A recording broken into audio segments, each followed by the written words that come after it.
Hi, everyone. I'm Sabrina Dami. This is your 13 Now afternoon update on this Tuesday, October 25th. And we begin with a situation right now in Troy. Emergency crews are working to fix a water main break. It's impacting dozens of people.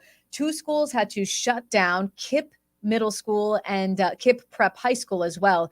This is a 16-inch pipe that broke around 6 o'clock this morning. Water was gushing down Polk Street, and some people on that street had water flooding their basements. We have a crew there right now. We'll bring you an update starting live at 4. A man accused of driving drunk onto a sidewalk, hitting and killing a person, and then taking off just faced a judge in Albany City Court. Dan Levy was there. He joins us live right now. Dan, you are en route covering this story right now. Tell us what happened in court and what else you've learned. Well, such a horrible tragedy, Sabrina. 26-year-old Jose Guevara Bonilla did plead not guilty to a long list of charges, standing in front of Albany City Court Judge John Riley this morning. The most serious charge, leaving the scene of a fatal accident. But there are many other charges. There was driving while intoxicated, driving with a blood alcohol level beyond 0.18, which is more than 2 times the legal limit. He was allegedly driving an unregistered car. He was allegedly driving without a driver's license, and a whole bunch of traffic violations as well. Just a horrible situation. The victim in this case, a gentleman by the name of Larry Cunningham. He's 62 years old. He was just walking down the street in his neighborhood. Now, it's not clear. I did speak with witnesses. I spoke with police. It's not clear if Mr. Cunningham was walking on the sidewalk facing traffic or walking away from traffic. But whatever the case may be, he was unable to get out of the way. Apparently, Bonilla was driving, according to police, at a high rate of speed down 3rd Avenue, and there was a car parked, and he tried to swerve to avoid the car, and he went up onto the sidewalk, and he hit Mr. Cunningham. But then he complicated the situation by fleeing, and he took off at a high rate of speed. Apparently, there was another Albany detective who was right around the corner who saw him driving at a high rate of speed, didn't even know that he was allegedly involved in a hit and run. And so this other Albany police officer picked him up on South Pearl Street nearby, and they say that his eyes were bloodshot and there was an odor of alcohol, and they booked him on DWI, and now he has been charged with leaving the scene of a fatal accident. That is a felony. Now, the only mystery in court was whether or not Judge Riley would offer bail, and the answer to that was no. Judge Riley said he's a flight risk. He is not a U.S. citizen. There was a Spanish interpreter in court there, and Mr. Bonilla will remain in jail until his next court appearance on Friday. Sabrina? Dan, like you said, just an awful story, and we've certainly learned a lot more since we first were notified of this morning. We will hear from you again live at 4 with what else you have learned, but we thank you for taking a few minutes to chat with us, Dan. We'll see you later. See you later. Thank you very much. GE workers from across the country came together today for a rally in Schenectady. It happened just a short time ago. Hundreds of people gathered there, the workers demanding more money, more protections from the union. They marched to the GE plant on River Road. Organizers are calling this the largest national direct action in years.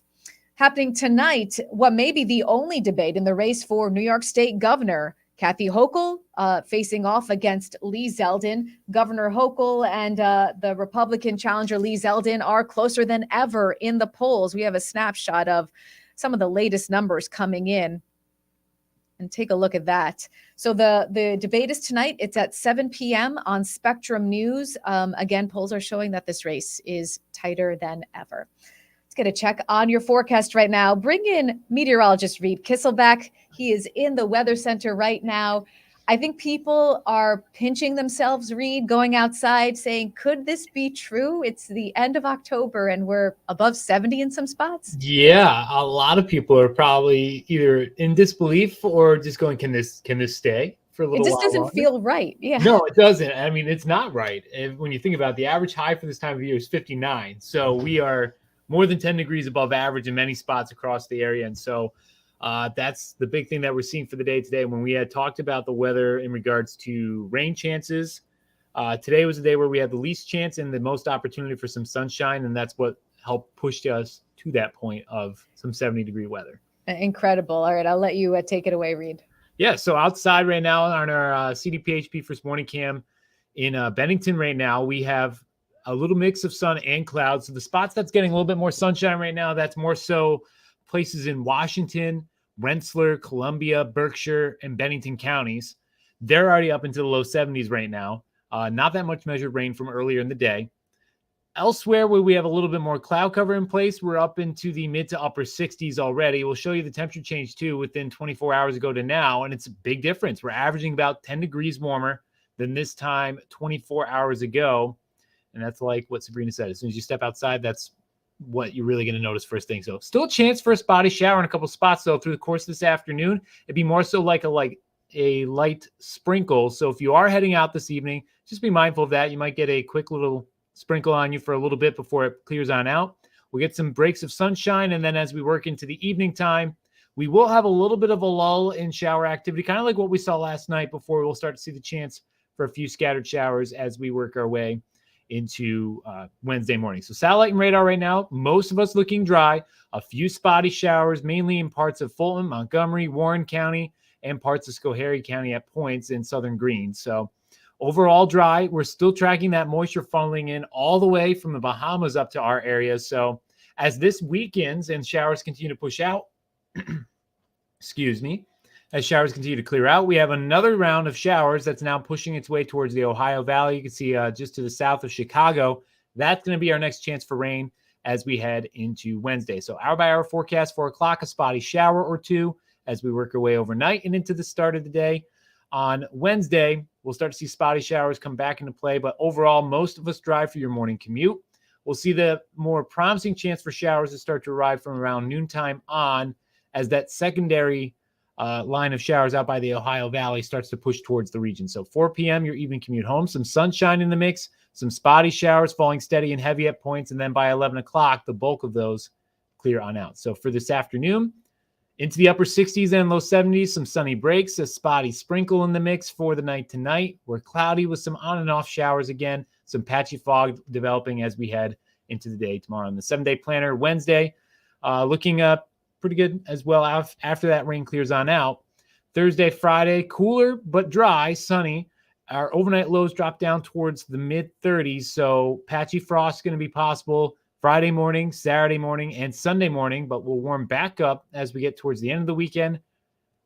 Fingers crossed on Halloween right now. I mean, there's still time for it to change. So we have some scattered showers in the mix, highs in the low 60s. So we'll keep our fingers crossed that changes. We are 7 days out. So. Oh gosh, yes, please, because rain on Halloween while trick-or-treating with a bunch of kids is pretty brutal. It is. I know yesterday it was dry. There was a system to the south. So if it keeps pushing it south, then maybe we have a chance. So we'll keep our fingers crossed that that's the trend that we take, not the one that just gave us more rain. So yes. Okay, good. So Reed, I wanted to ask you, do you have any tricks to carving pumpkins? The only thing that I learned as a trick that I heard was a useful one, which actually I tried it once, and I do agree, is you don't cut off the top of the pumpkin, you cut out the bottom. Interesting. So like if you go to light up with the candle, you just put it on the bottom, and then you put the jack-o'-lantern over it, and it's way easier. Yeah, that's a good one, and it sounds a lot easier too. Yeah, a lot easier for sure. So there's this woman on Instagram, and we'll put up some pumpkin video while we chat about this. There's this woman on Instagram known as Babs. She goes by Brunch with Babs. Okay. She shares some do's and don'ts of pumpkin carving, including using a hand mixer, she says. She also says carve from the bottom of the pumpkin to make it easier. That may be what you were talking about, Reed. I think, yeah, that's probably it. Yeah. And she also says to rub Vaseline on the open cut surfaces so it doesn't dry out quickly, which is always kind of our struggle because you don't want to carve it too close or too far away from Halloween because then it starts to get funky and gross. Yeah.